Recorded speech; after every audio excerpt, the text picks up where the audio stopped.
there, and welcome back to this week's edition of Ask Ron, where our Gold Club members ask Ron questions. I've got Ron here with me today. How you doing, Ron? I'm good, man. Been teaching for 4 hours. Awesome. Still awake. Still awake. And I do want to give you guys a quick reminder. This is a benefit for our Gold Club members. So if you're not a Gold Club member, how can they get signed up, Ron? ronsgoldclub.com. ronsgoldclub.com. And you still got an opportunity. Let's see, this is Thursday. We're recording this.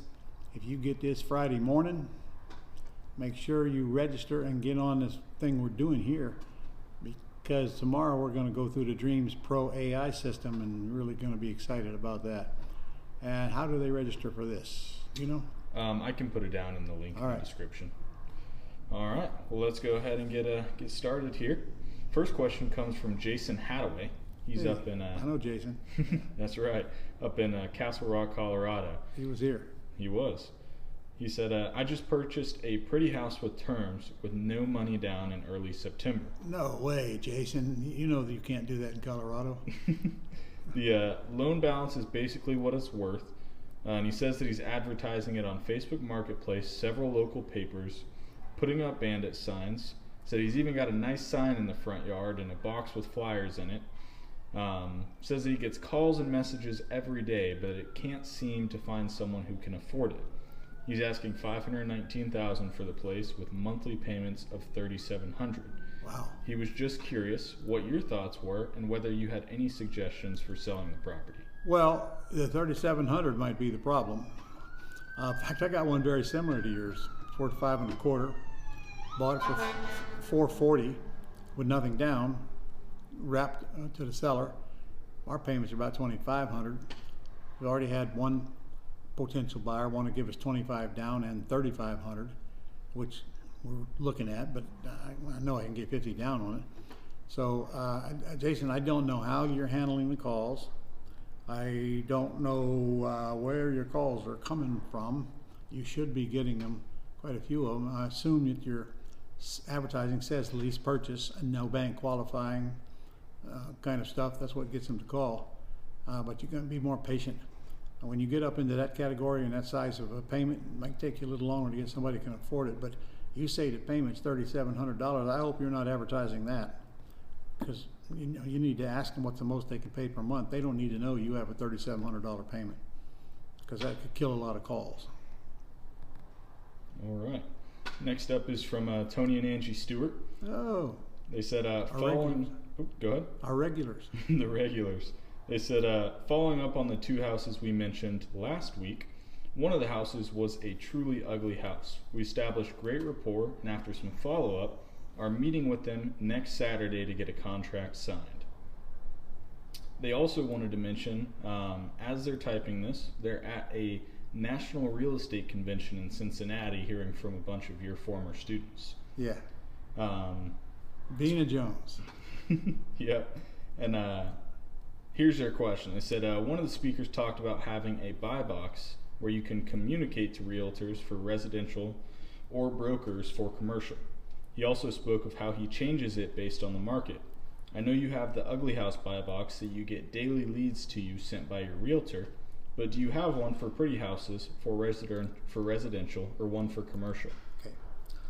Tony, if you remember when you were down here getting Dreams Pro training, you put in the list that you want to send a mail to, and then you save that list. And from that point on, you start getting any more leads that come into that list. So you're creating your own mailing list that way. And you could put 10, 12 different types of lists in there. Now you got 10, 12 sources that are always sending you lists. You build that up, pretty soon you should be getting quite a few quality leads, because they're all calling you. And I'm not really sure what you mean by box, unless you're talking about a bot. And I don't know if that's a question or not. We finally got a bot on our website. Adam's got one. Loves it. Does a great job. You can't even tell it's not human. All right. Next up, this question is from Jeff Clayton. He said, if we're failing to plan, we're planning to fail. I'm wondering, Does Ron combine business and personal items into one calendar or keep them separate? I do them in one calendar. Look, I'll show you. It tells me you haven't been to my business management boot camp, but there's my planner. And personal and business go right in my planner. I don't see any reason to separate them. And I use a cell phone like everybody else, but I don't use it as a planner, honestly. I got my list of names, Rolodex or whatever you call it, in both of them. But I use my cell phone heavily for things like the reminder app on Apple or just Google, on Google phones, to remind me what to do at what period of time on what date. I use that heavily, and that comes up and pops up and lets me set it and forget it. That's the biggest time tool I use on here, I think. The rest of it isn't through my planner. Now, I do have Rolodex and names and so forth I use in here, but I've also got another one in my planner. I'm still an old-fashioned planner guy, but that doesn't mean everything I do is pencil and paper anymore. All right, next up. Can a C Corp do the same things as an LLC? No. I mean, they're both corporations, but they're taxed differently. The LLC is not taxed. Profit goes through to your personal income tax. A C is a self-contained entity. It has its own tax bracket, 21%, and nothing in there affects your personal income or your personal income statements. Can they do both? Can they both do the same? Probably so. I can't think of anything one can do and not the other, but it's a whole lot easier to take money out of an LLC than it is out of a C. So you better know all these rules before you go making a mess and have to go back and clean it up. Most people are using LLCs in our world. All right. Next up. What do you think you would be doing right now if you weren't involved in real estate? Or if you never got involved in real estate? Golly, how would I know that, man? That was 42 and a half years ago. And I don't know what I'd be doing. Honestly, I just don't. All right. And then last question. If I put my home in a land trust, can I make my children the beneficiaries? You better check with your CPA on that one.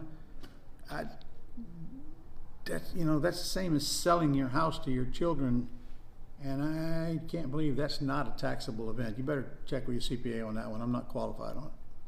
All right. Well, that's all that I got for you. Okay. Anything you want to say to the people? Well, I'll see you guys this time next week. We got, our year's coming to an end, and I'll remind you that the Quick Start School I'm doing down here in Jacksonville in a couple of weeks is a one-time event, because we're going to get on a bus and go out into the real world and look at some houses, which we don't normally do.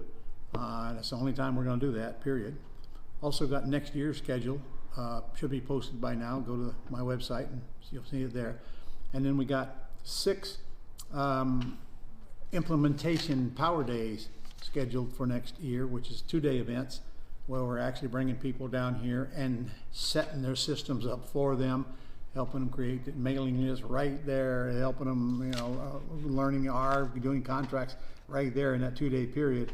And when they leave, they're all set up and ready to do business. So take a look at that as well. You'll be hearing about that. And let's see, what do we got else?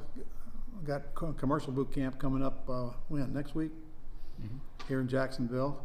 I'm not doing another one of them till mid-year. So if you're interested in commercial, or think you are, you might as well get in on that. Now, you masters, many of you have already, it's already included in your master's program and you haven't attended yet.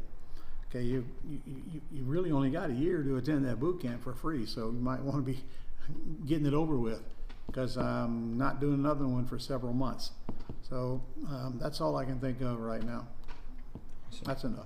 And I'll make sure to include the phone number to call to get registered for any of those events down in the description as well. All right. All right. Thanks, okay. Rob. See you all next week. See you then.